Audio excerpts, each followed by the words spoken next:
The Gettysburg Address, November 19th, 1863.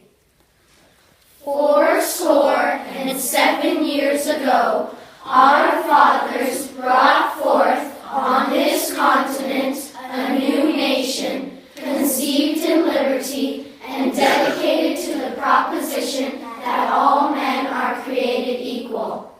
Now we are engaged in a great civil war, testing whether that nation or any nation so conceived and so dedicated can long endure.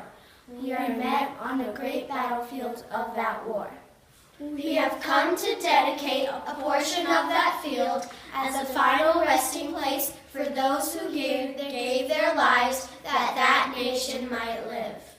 it is altogether fitting and proper that we should do this.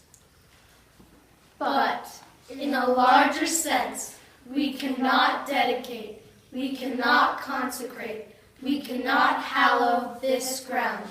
The brave men, living and dead, who struggled here have consecrated it far above our poor power to add or detract. The world will little note, nor long remember what we say here, but it can never forget what they did here.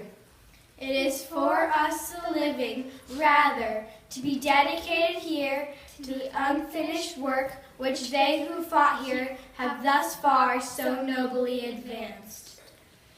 It is rather for us to be here dedicated to the great task remaining before us, that from these honored dead we take increased devotion to that cause for which they here gave the last full measure of devotion.